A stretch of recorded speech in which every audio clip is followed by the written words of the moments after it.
Caracol Radio. Historias del mundo. Diana Uribe. Buenas, les informamos a los oyentes de Caracol que quieran ponerse en contacto con los programas, llamar al 245-9706, 245-9706 o escribir a los emails diauribe@hotmail.com, diauribe@cable.net.com o la página web www.diana-uribe.com. Hoy vamos a ver el fin de la carrera armamentista.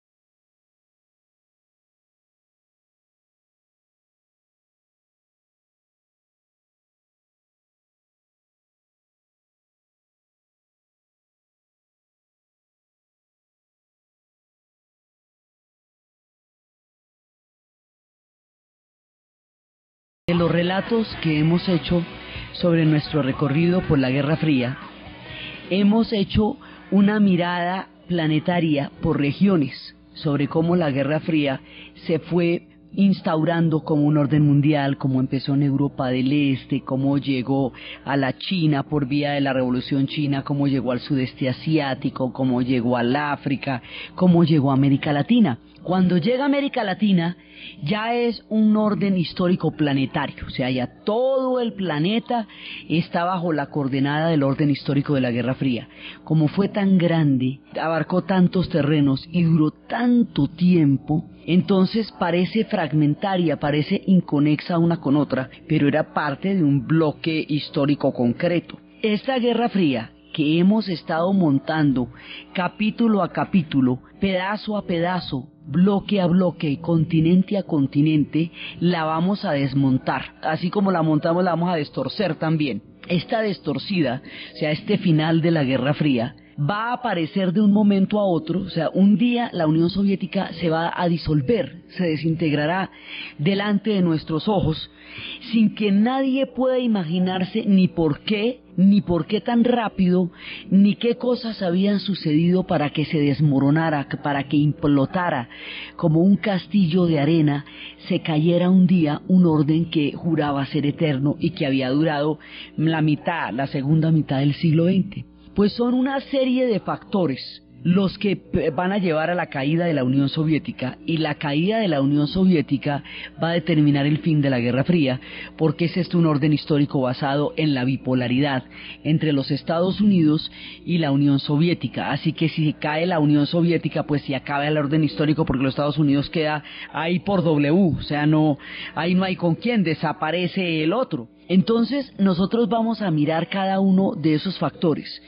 Retrospectivamente podemos saber cuáles fueron, pero en el momento en que eso se cayó fue la sorpresa más impresionante que se haya llevado el mundo en la era moderna, que se hubiera desintegrado un orden de la solidez y de la solemnidad que en un momento dado llegó a tener la Unión Soviética.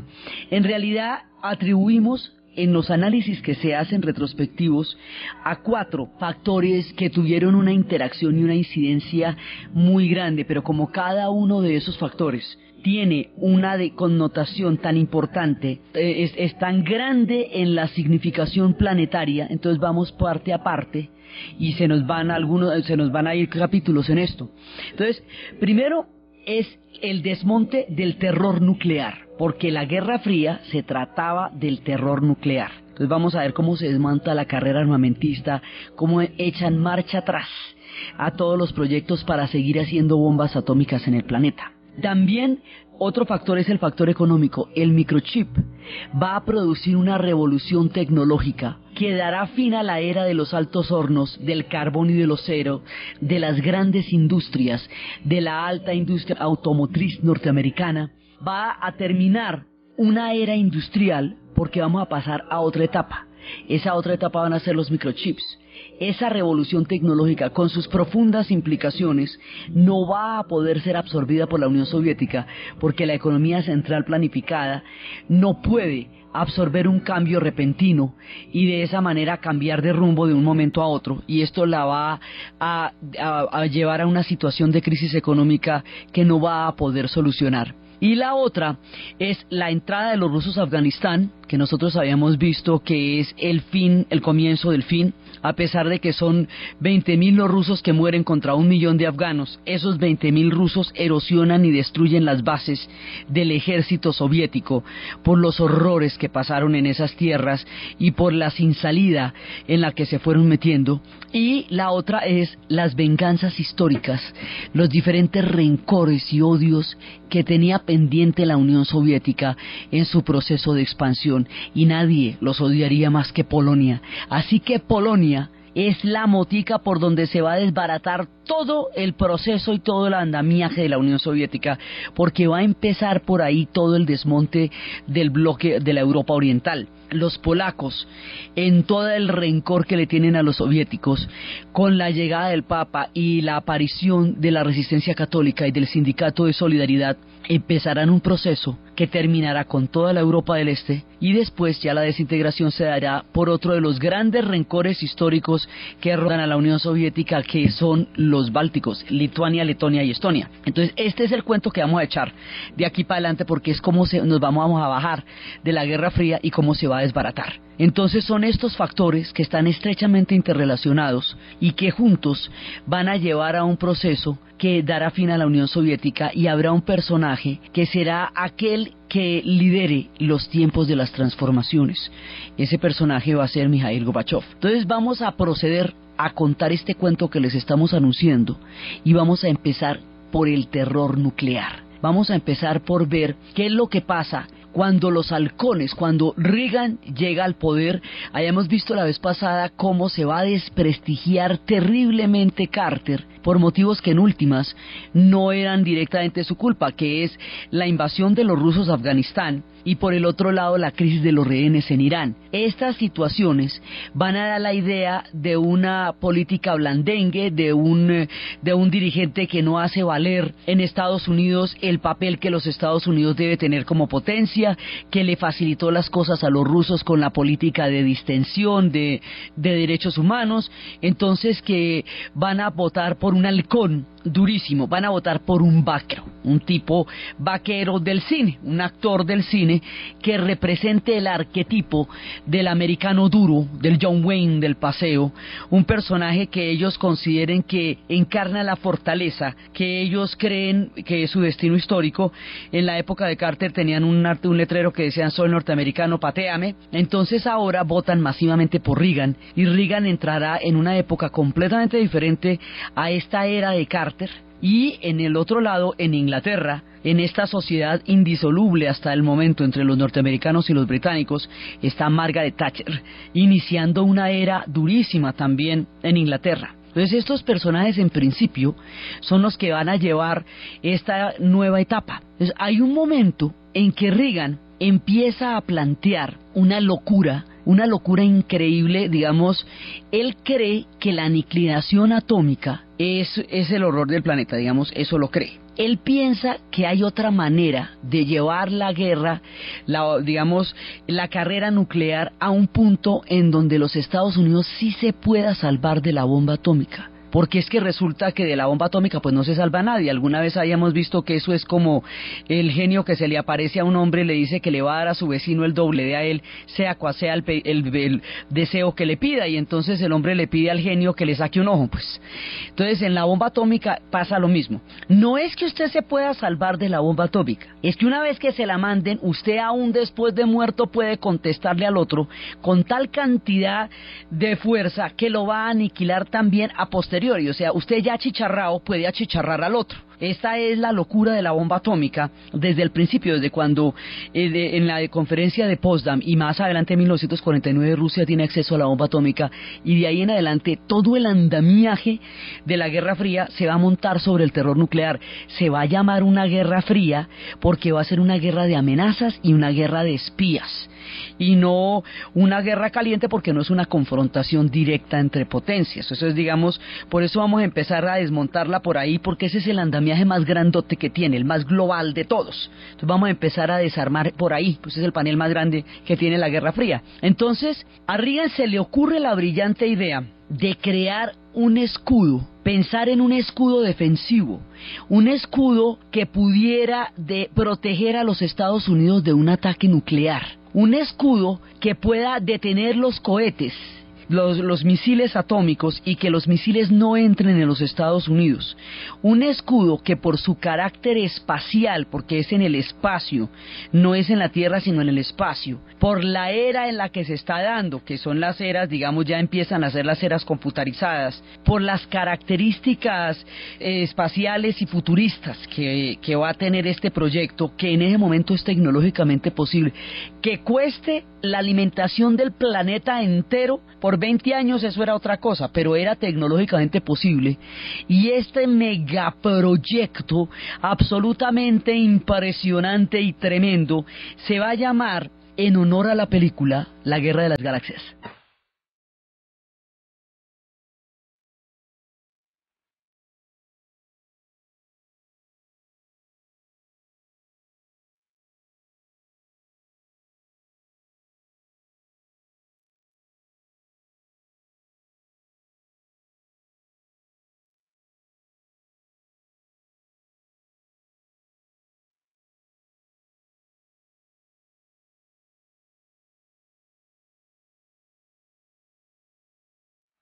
De esta manera, Arturito, Citripio, la pobre princesa Leia y el pobre Luke Skywalker van a ser mentados para un proyecto demencial, proyecto absolutamente loco, porque era crear un escudo protector que pueda detener los misiles en pleno vuelo. Este proyecto, por ejemplo, a los ingleses no les hacía ninguna gracia, porque a ellos no solamente no los protegía porque quedan demasiado lejos de los Estados Unidos, al océano Atlántico de distancia, sino que los ponía a merced de cualquier revancha que la Unión Soviética pudiera tener en un momento dado. Era un proyecto que a Reagan le parecía la solución para proteger a los Estados Unidos de un ataque nuclear ruso. Este escudo, este proyecto, le va a dar a los soviéticos una paranoia, la cosa más impresionante, porque van a pensar, en el momento en que Reagan lo haga, entonces sí nos puede atacar. Porque, claro, ahí sí le queda facilísimo, porque sabiendo que se puede proteger él, pues nos puede cascar a nosotros sin problema, y seguramente lo va a hacer. Y hay un momento en que las tensiones se van a exacerbar de manera impresionante, y la Guerra Fría vuelve y se reactiva, y otra vez la espada de Damocles, y otra vez el miedo, y otra vez la paranoia, y otra vez los soviéticos creyendo que es que los van a atacar los norteamericanos, y los norteamericanos sintiendo que los soviéticos están rearmándose. Hay un momento en que la Guerra Fría se calienta otra vez, como en el 48, otra vez como en el 62, como en la época de la crisis de los misiles entre Kennedy y Khrushchev. Otro punto de esos sumamente álgidos de la Guerra Fría, este va a ser el último, pero es un punto muy, muy tenso. En este punto tan tenso es donde Sting se pregunta si los rusos, y dice, ojalá que los rusos amen a sus niños también, porque es cuando está exacerbada la histeria nuclear, el desborde, digamos, de vaquero de Reagan, con la paranoia de los soviéticos. Es un lapso de tiempo corto, pero intenso en el miedo que va a producir, y por eso es que Sting en ese instante saca esta canción de los rusos, que hemos puesto en otras ocasiones, pero que corresponde exactamente a este momento de la historia, comienzos de los 80s.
En Europa y en América hay un creciente sentido de histeria, una condición y una disponibilidad para responder a todas las amenazas de los soviets. Y dice, entonces, empieza con las declaraciones. Mr. Khrushchev dice que los vamos a enterrar. Yo no estoy de acuerdo con ese punto de vista. Mr. Reagan dice que los vamos a proteger. Yo tampoco estoy de acuerdo con ese punto de vista. Yo no quiero, no quiero ese tipo de protecciones, y espero que los rusos quieran a sus niños también. Después pregunta cómo vamos a hacer, cómo voy a poder salvar a mi pequeño hijo del juguete mortal de Oppenheimer. Y dice que no hay un monopolio del sentido común, que no está ni en un lado ni en el otro, y que él espera que los rusos también amen a sus niños. Dice, nosotros compartimos la misma biología, independientemente de cuál sea nuestra ideología. Créanme cuando les decimos que ojalá los rusos también quieran a sus niños. Esto es, digamos, un reflejo de lo que en ese momento el grupo Police, con su cantante y compositor Sting, está mostrando, de cómo esto llega a ser una histeria y una paranoia y una cosa, pues otra vez, que entonces los soviéticos que es que los van a atacar, y los gringos que hay que hacer el escudo, y los ingleses y todo, y otra vez vuelven y se ponen montadorcísimos todos al mismo tiempo. Y mientras tanto Pink Floyd se preguntaba si era que iban a botar la bomba, como cada ratico amenazaban con eso. De todas maneras, el hombre le pregunta a la mamá si cree que le va a botar o no, ¿no? Pues no sabe uno. Entonces le pregunta, mamá, ¿será que van a botar la bomba? Porque están montándola con eso desde el momento en que la produjeron, desde Hiroshima y Nagasaki, desde la conferencia de Potsdam, que es cuando le llega a Truman el mensaje de que el bebé ha nacido bien, o sea que la bomba atómica, el experimento que se había hecho en ese momento en el Álamo, había tenido éxito, y luego se hace los estallidos de Hiroshima y Nagasaki. Desde ese momento, y cuando la Unión Soviética posee la bomba en el 49, todo el tiempo de la Guerra Fría va a ser el cataclismo de Damocles, como llamaría García Márquez en un texto absolutamente bello, a lo que era una reflexión sobre la demencia del poder nuclear y de la bomba atómica. Entonces, de entrada, esto es una guerra que nadie ganaría si se llegara a librar en esos términos. Por eso Einstein decía, si la tercera guerra mundial es atómica, la cuarta sería palos, porque no quedarían sino par simios con par palos para cascarse. Eso acabaría con el planeta. Esta paranoia va a producir películas como El planeta de los simios, donde al final muestran la estatua de la libertad totalmente retorcida y dice, malditos, lo hicieron, fueron capaces, se echaron la bomba atómica. Hay todo un terror nuclear que se ha alimentado a lo largo de todos estos años, que se han convertido en misiles, que se han convertido en submarinos, cantidades de submarinos nucleares, con un montón de películas donde Jim Hackman, desesperado por no encontrar comunicación, pensaba que ya había desaparecido América y mandaban botar los misiles. Una cantidad de historias, refugios antiaéreos recubiertos de plomo donde sobrevivirían las cucarachas en el mejor de los casos, negocios, el miedo como negocio, la paranoia como geopolítica, el terror como una manera de justificar la existencia de los estados. Este cuento es viejo y nunca suficientemente gastado y nunca suficientemente contado. Eso, digamos, cada ratico reviven los terrores que desde la época del demonio en Edad Media, pasando por la energía nuclear en la era de la Guerra Fría, hasta los tiempos de hoy, es un elemento recurrente en la cultura para manejar la mente de las personas a través del terror. Entonces, esto estaba, digamos, álgido así, y en la Unión Soviética había una serie de momias. Primero estaba Brezhnev, con esas cejas que es el único signo vital que se le recuerda, 17 años en el poder, y al final ya estaba totalmente entumecido, ese hombre ya no podía hablar, estaba completamente conservado en formol. Entonces el conservado en formol comete el acto biológico de morirse, en algún momento pues ya tocaba. Lo sucede un tipo 6 meses menor, que es Andropov, que también está, mejor dicho, ya está de embalsamar. Y luego lo sucede, y que va a pasar mucho tiempo enfermo, y luego lo sucede Chernenko, que está peor que todos. Ese era el débil. Entonces, ese tipo estuvo 59 días seguidos en la cama, no se podía caminar, no se podía andar. Entonces, la Unión Soviética empieza a tener una crisis de dirigentes. Y va a pasar como en las carreras de Fórmula 1, cuando se estrellan los 3 primeros pilotos, y el cuarto, que nadie se imaginaba, es el que llega al podio. Entonces aquí se mueren, entre cada uno de ellos, como cada uno de ellos era 6 meses menor y todos tenían como 90 y pico, pues se mueren en año y medio, 1, 2, 3. Y sube un tipo vigoroso, moderno, capaz de crear los grandes cambios, con una mentalidad distinta, alejado del espíritu burocrático que había paralizado el mundo de los soviets durante los últimos años. Va a subir uno de los personajes más importantes en el final del siglo XX, uno de los personajes más incidentes, que tiene más determinación en el curso que tomarían los acontecimientos y que sería en últimas el que haría posible el fin de la Guerra Fría, Mikhail Gorbachev. Entonces ya con Gorbachev, 54 años, energía pujante, mentalidad de cambio, aquí empiezan a producirse las transformaciones. Gorbachev sí quiere empezar a distensionar la Guerra Fría. Gorbachev empieza a darse cuenta que la Unión Soviética tiene problemas muy graves y que hay que empezar a moderar la carrera armamentista. Reagan quiere acabar, Reagan no quería echarle la bomba atómica a los soviéticos. Él quería crear su escudo de protección para trasladar la guerra atómica a un plano diferente, que fuera el plano del escudo. Le decían que estaba loco como las arañas, primero porque con un solo cohete que no detenga, un escudo de esos pudiera detener, diga usted, el 70% de los cohetes, pues es que con el 30% que entren, con ese poder atómico, pues destruyen el planeta. Con 2 o 3 que entren, ¿qué importa cuántos detengan? Si con 2 o 3 que entren acaban con el planeta. Entonces le decían, mire, eso no es seguro. Segundo, llevar la Guerra Fría al espacio, convertir la biosfera en un campo magnético de esta naturaleza, es contaminar a niveles increíbles el ya muy contaminado planeta. Por eso era que le decían que ese proyecto era demencial, y el costo de eso ni les pinto. Entonces empieza, ya con la llegada de Gorbachev,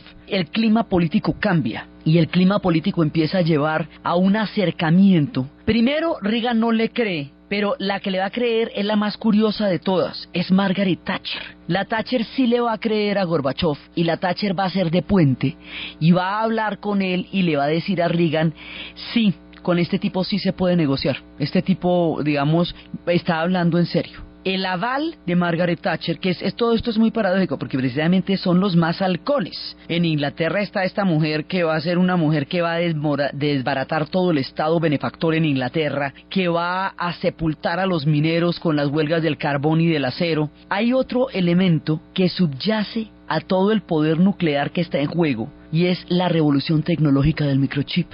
Esto va a estar profundamente interrelacionado lo uno con lo otro.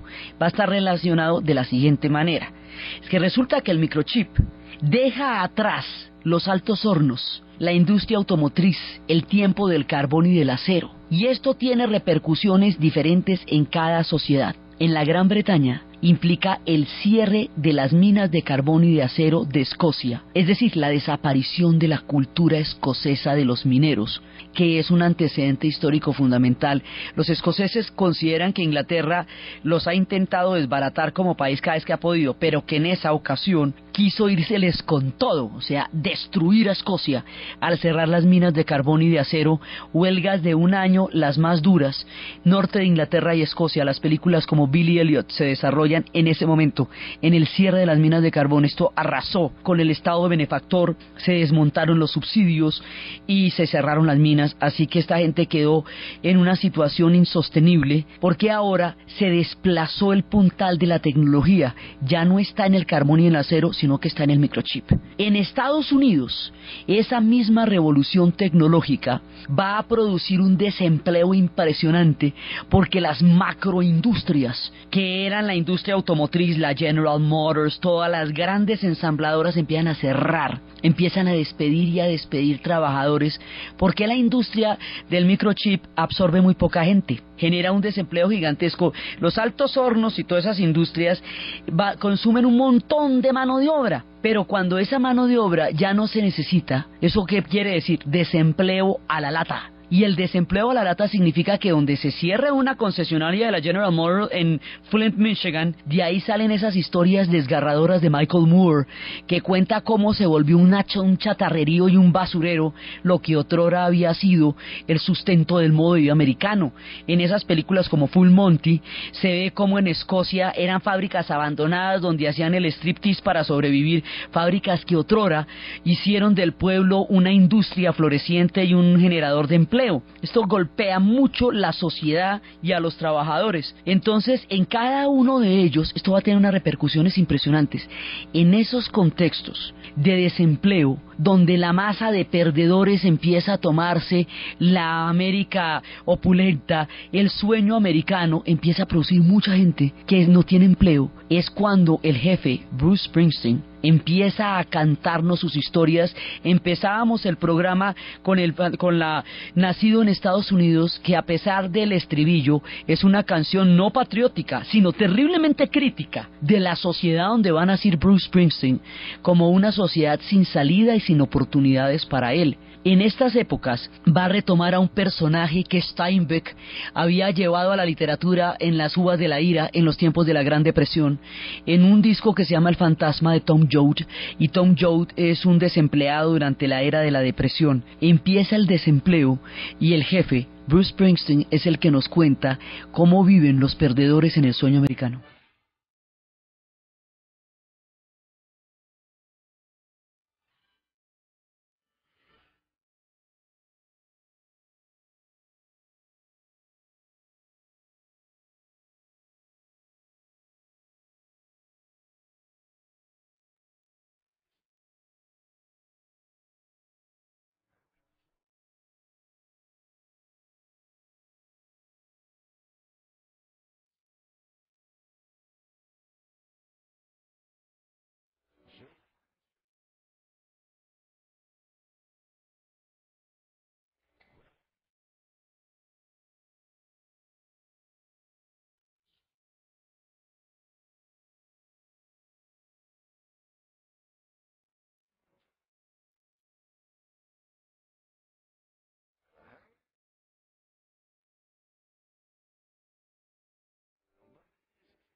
Esta es un canto a los desempleados y a cómo cuando suceden estas cosas reviven los fantasmas de Tom Joad y de estos personajes que están vagando por las carreteras, que buscan una sopa caliente, que buscan un refugio debajo de los puentes, que en el nuevo orden no caben, ¿me entiende? Hay un nuevo orden económico y hay mucha gente que no cabe ahí. Y las familias empiezan a tratar de moverse hacia el suroeste porque no encuentran ni trabajo, ni paz, ni descanso. Las autopistas se van llenando de un nomadismo en donde la gente va buscando oportunidades porque los pueblos donde nacieron y donde existieron los grandes niveles de vida empiezan a ser ya cementerios de una era industrial que ya no llega, y los microchips están transformando toda la economía. Si por allá llueve, por acá no escampa. En este momento, si a Inglaterra le cuesta lo que le va a costar, y a Escocia prácticamente la desaparece como nación, tanto que los hijos de estos escoceses van a ser los junkies de Trainspotting, los chicos que ya no ni siquiera nacen con una lucha que librar, sino sobre el fracaso de un sueño perdido, que fue el sueño de sus padres, los mineros del carbón y del acero. En Estados Unidos, imagínese, al cerrar una ensambladora como la General Motors en Flint, Michigan, pues el pueblo se acabó el pueblo después de eso. Entonces, si bien pasa esto en industrias capaces de tanta innovación y de todas maneras tan económicamente fuertes como la norteamericana en primera instancia y la británica no tan fuerte como la gringa, pero defendiéndose bastante, imagínese en la Unión Soviética, que no puede de ninguna manera ni siquiera asimilar el cambio. Entonces, en la Unión Soviética esto se va a volver de una gravedad extrema, porque la Unión Soviética está basada en una economía central planificada. Esto está montado en planes quinquenales. Cada 5 años hay que hacer una cosa. Entonces nunca había habido bienes de consumo ligero, que porque la reconstrucción, que porque la Guerra Fría, que por esto, que por lo otro.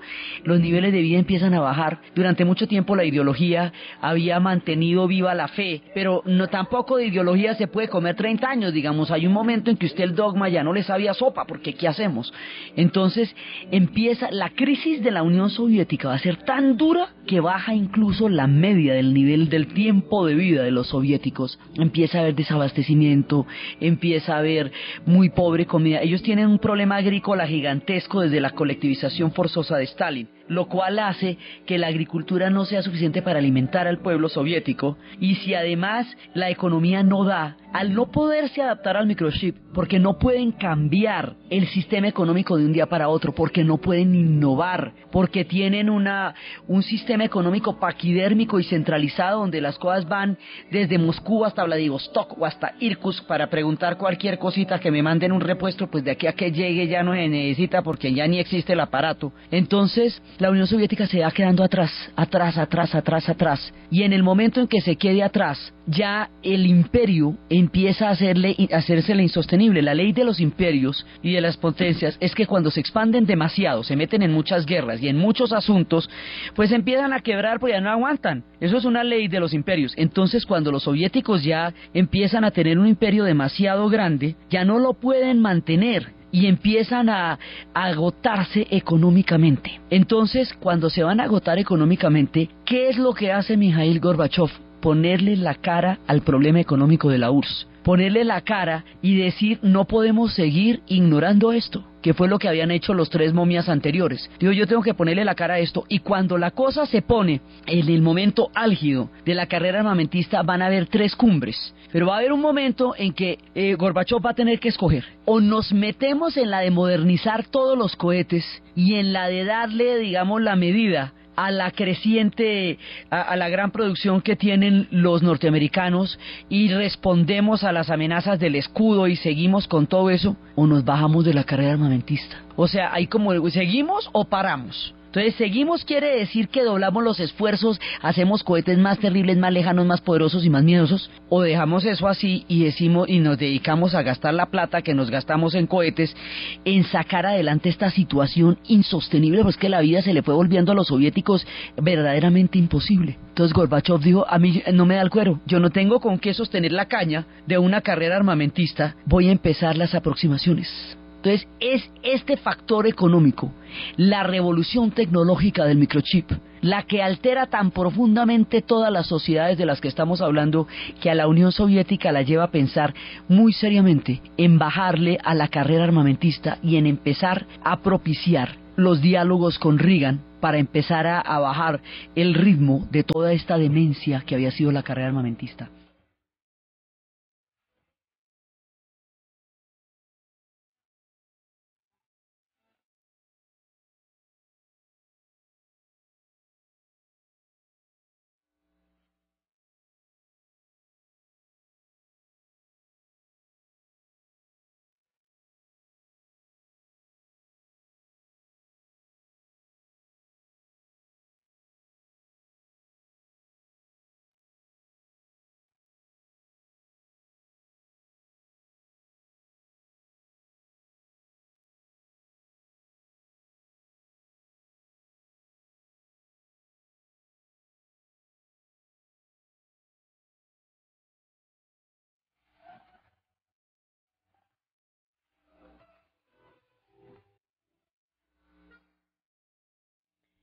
La Unión Soviética entra en la encrucijada y Mikhail Gorbachev hace la diferencia, porque empieza a pensar en términos económicos y dice: mire, lo primero, toca bajarse de la carrera armamentista, porque resolver la crisis económica de la Unión Soviética, que resulta como efecto de toda la transformación tecnológica que pasó, no me permite seguir en la carrera armamentista. Es lo uno o lo otro. Y la carrera armamentista a mí se me va volviendo un agujero negro, y yo no tengo con qué respaldar eso, y no tengo con qué respaldar lo que eso va a implicar. Entonces me voy a acercar. Reagan también está en disposición de acercarse, porque está mucho más interesado en su escudo que en un ataque, o sea, más en el plan de defensa que en el plan de ataque. Y Margaret Thatcher hace posible ese puente, esa es la que es como la cosa más paradójica. Entonces vienen una serie de cumbres en Reykjavik, en Ginebra, en Helsinki, y esas cumbres van acercándose hacia una negociación. Pero hay un problema. Gorbachev dice, si estamos dispuestos a limitar la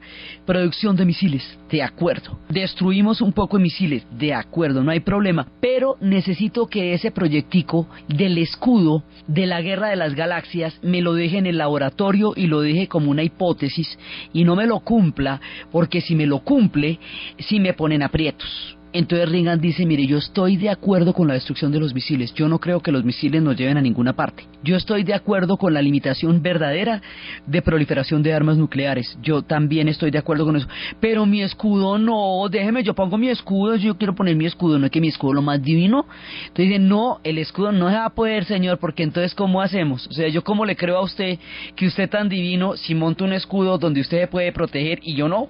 Entonces eso hace que las cumbres no lleguen realmente a un acuerdo que de verdad limite la producción de armas nucleares. En la era de Carter, los tratados SALT I y SALT II habían propuesto la limitación de las armas nucleares, pero no tenían condiciones para hacerse veraces, pues para cumplirse. Aquí ya estamos cerquita, pero la insistencia de Reagan en su proyecto de la Guerra de las Galaxias no le da a Gorbachev el argumento político frente a su propio pueblo para poder firmar los acuerdos. Entonces hay una frustración porque están cerquita, a punto, pero todavía no se logra el acuerdo definitivo por la insistencia en el escudo. Entonces, cuando están todavía en esas, pasan dos cosas que van a alterar profundamente los acontecimientos y van a convencer total y absolutamente a Mikhail Gorbachev que la única alternativa para la Unión Soviética es el desmonte definitivo y total de la carrera armamentista y que no hay nada que piense hacer al respecto y que los Estados Unidos, es más, que lo puede hacer incluso unilateralmente porque no va a poder responder de todas maneras con una escalada de estas en ningún sentido, a ningún nivel y sobre ningún caso. Lo que va a convencer, o sea, el argumento definitivo del fin de la carrera armamentista va a ser una tragedia de grandes proporciones, un hecho histórico increíble y aterrador que sucede como una advertencia a la humanidad del peligro de estar jugando con fuerzas que no puede realmente manejar, que no está listo para conocer. La cosa empieza por unos rumores, hay una detección de radiación fuertísima, mucho más allá de los niveles normales en Suecia. Y dicen los suecos, ¿qué pasa? Que los niveles de radiación están altísimos. Y empiezan en Finlandia. ¿Qué pasa? Que los niveles de radiación están altísimos.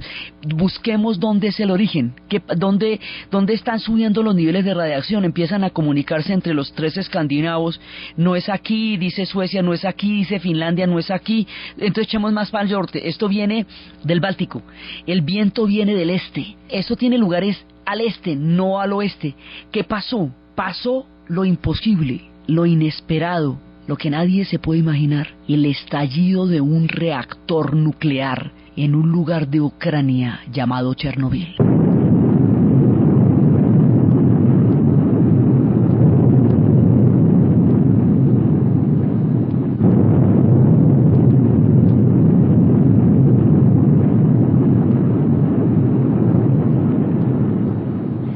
El agua que mantiene la temperatura del reactor se evaporó y al evaporarse el agua estalló el reactor y empezó a liberar una cantidad inmensa de una reacción de cadena, una cantidad inmensa de energía atómica. Haga de cuenta como si hubiera estallado una bomba. Estalló fue el reactor y esto es un uso pacífico de la energía nuclear. Que conste que no fue que hubieran botado la famosa bomba que tenían a todo el mundo montado con que se le iban a botar. Es un accidente. Ni siquiera es un ataque. Y el accidente tiene unas proporciones tan grandes que eso no se va a poder comprender sino una generación después. En su momento era tan aterrador lo que estaba pasando que ni siquiera sabían cómo manejar la emergencia. No están preparados. Primero, esto fue un error humano, fue negligencia, fue obsolescencia tecnológica para manejar estas cosas, fue descuido, no, los reactores no los tenían como debe ser, no les tenían las bolas que les debían parar. Ucrania, que es el único territorio cuya agricultura realmente funcionaba para la Unión Soviética, va a verse con el 30% de su tierra, el territorio cultivable, destruido por la radiación, completamente contaminado. Entonces lo primero que pasa es que mandan a 2.000 personas a tratar de apagar el incendio, y resulta que las mandan sin ninguna protección. Entonces primero mueren los trabajadores de la fábrica instantáneamente, los del reactor, de una. Luego llega todos los equipos de auxilio que llegan allá, pues van a morir porque los mandan sin protección. Entonces quedan como en los capítulos de Los Simpson, donde todos están debajo del pupitre esperando el estallido atómico, y el señor Burns es el único que tiene traje de protección. Y toda esa gente va a morir. La gente que llega a auxiliar y apagar el incendio, eso dura ardiendo días y días y días, y va liberando toda esa radiación, y esa radiación empieza va a contaminar las verduras y las legumbres y la leche de toda la Europa del Norte. Escandinavia queda totalmente contaminada, cualquier cantidad de comida se tiene que botar en ese momento, hay una emergencia de radiación muy grande. Ucrania no le va a perdonar a Rusia esto jamás, porque va a considerar que esto fue un producto de ese centralismo, de esa economía que no permite ningún nivel de decisión, porque es que no era que los ucranianos pudieran pararle bolas al redactor, no es que para poder cuidar eso usted tiene que escribir a Moscú, y de Moscú le contestan, y entonces hasta que le manden el operario, mejor dicho, ahí hay un trámite burocrático lento que hace que usted no pueda mantener los niveles de eficiencia de las cosas. La Unión Soviética se fue volviendo ineficiente, y esto fue la manera más aterradora como se demostró. Hoy por hoy se dice que debieron morir más de 6.500 personas en cosas relacionadas con el incidente de Chernobyl, tanto los que estuvieron en los equipos de auxilio como las personas que murieron de cáncer inmediatamente después, y las personas que un poco más adelante también tuvieron cánceres producidos por la exposición a la nube de radiación que estaba recorriendo el planeta. Esto fue la cosa más aterradora. Los soviéticos, a pesar de que en ese momento se estaban transformando, no tenían todavía la costumbre de decir lo que pasaba, no decían nada. En un principio ni siquiera Gorbachev tenía idea del tamaño de la tragedia, y entonces no daba ningún comunicado. Eran los suecos los que estaban dando la voz de alarma. Dicen, pero ¿cómo así que los suecos están dando la voz de alarma de Chernobyl? Si eso sucedió en Ucrania, se le corresponde a la Unión Soviética estar manejando el asunto, ¿cómo que nos vamos a enterar por los suecos? Quiere decir que están otra vez en ese hermetismo brutal que tienen los soviéticos, donde uno no sabe qué está pasando, quién sabe eso, ahí de para adentro qué irá a pasar. Esto le va a caer políticamente a Gorbachev como una tragedia terrible en su vida, y él dice que es una de las causas también, uno de los motivos que llevaría al derrumbe y a la desintegración fue el impacto psicológico y político dentro de su pueblo de lo que fue Chernobyl. Después de semejante horror, el tipo dice, yo no puedo seguir jugando con esto, mire, nadie puede garantizar el buen manejo de la energía atómica, ni siquiera para fines pacíficos.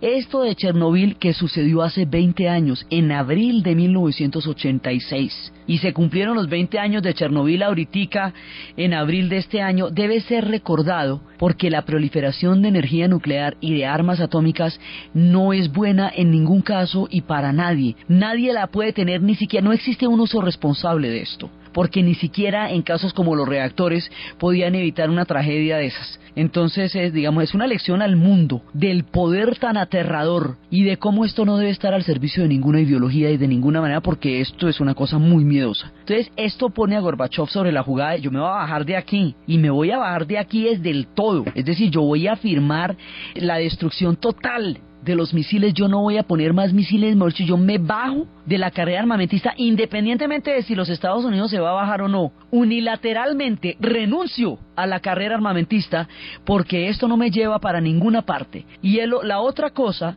es un incidente, pero es un incidente simbólico muy poderoso. Resulta que todas estas tensiones nucleares y esta histeria de la Guerra Fría reactivó los movimientos pacifistas que en los 60 habían empezado y que en los 80 vuelven con una fuerza impresionante, porque todo el mundo ve que otra vez vamos hacia la locura, otra vez hacia la insensatez, y entonces en ese momento los movimientos más duros son de Alemania, porque los alemanes la tienen clara, que donde quiera que estalle el tropel, a ellos los achicharran de primeras, sea por Europa del Este, sea por Europa del Oeste, o Berlín Oriental, o Berlín Occidental, pues la RDA o la República Federal Alemana serían las primeras en desaparecer en el caso de que alguien se moleste. Entonces, los alemanes saben que ellos no tienen absolutamente ninguna salida donde esto se nuclearice y se trate en esos términos. Por eso los pacifistas alemanes son los más duros, porque son los más convencidos y son los que tienen absolutamente claro que más armas no significan más seguridad ni más protección en absoluto, que es todo lo contrario. Allá vivían armados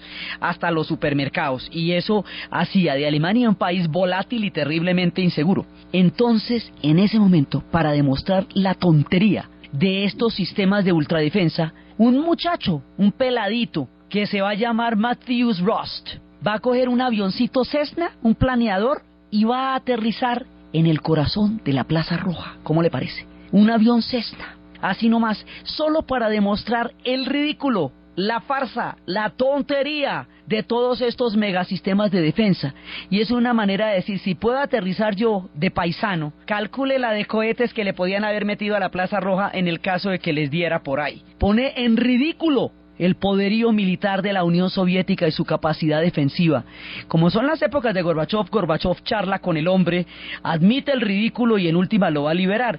Si le hubiera tocado en los tiempos de las momias, lo hubieran fusilado ahí mismo donde se bajó del avión. Esto nos pone de manifiesto que ya no hay más para dónde, que la carrera armamentista no tiene sentido en este momento de la historia de la Unión Soviética. Y esto hace que Gorbachev renuncie total y definitivamente, y que los acuerdos de limitación de arma nuclear y destrucción se firmen, y se firmen de verdad. Por supuesto, el tiempo invertido y el dinero invertido en estos juguetes nucleares, tanto en Estados Unidos como en la Unión Soviética, tanto de los Pershing como de los SS-20, hubiera podido salvar del hambre al África, y no sería hoy el continente sumido en la miseria que hoy es.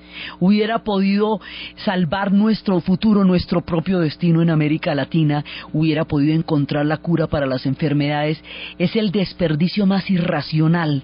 Ese desperdicio en sí mismo fue criminal. La carrera armamentista en sí misma, aunque nunca hubiera sido disparada después de Hiroshima y Nagasaki, era un crimen por todo lo que significó en recursos del planeta Tierra invertidos en juguetes peligrosos, para llegar a la conclusión de que lo que hay es que destruirlos. Pero menos mal se llegó a esa conclusión. Entonces se van a bajar 1.700 misiles atómicos, los van a desbaratar los soviéticos, y 870 misiles los van a desbaratar los norteamericanos, y arranca a funcionar esto de verdad, y empieza la limitación de armas, y el mundo se aleja, por lo menos en esta época de la Guerra Fría, del holocausto, del miedo, del terror nuclear, de la amenaza permanente.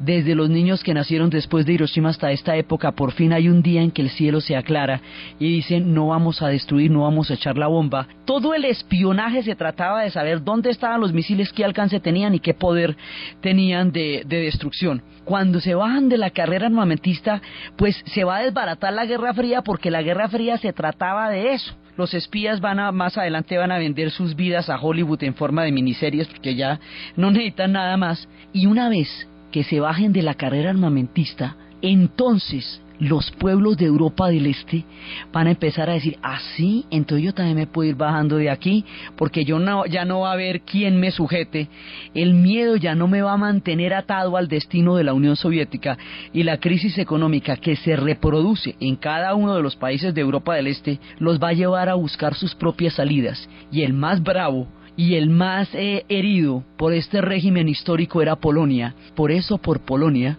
va a empezar la caída. Pero esto es lo que determina el rumbo del final del siglo XX, el fin de la carrera armamentista, y es el incidente de Chernobyl el que va a dar el elemento de conciencia política e histórica de lo que esto significó, y es el acto simbólico de Matthews Roth lo que nos va a dar el sentido del absurdo. Entonces, desde los espacios del terror atómico, desde los tiempos de las transformaciones, desde el surgimiento de los grandes reformadores como Mikhail Gorbachev, desde la locura de la guerra de las galaxias, desde la demencia de la humanidad jugando con la energía atómica como si fuera una tontería que se pudiera resanar, desde los tiempos de la sinrazón y de la razón y de las reflexiones históricas que llevarían al fin de la Guerra Fría por la vía de la carrera armamentista. En la narración, Diana Uribe. En la producción, Ernesto Díaz. Y para ustedes, feliz domingo.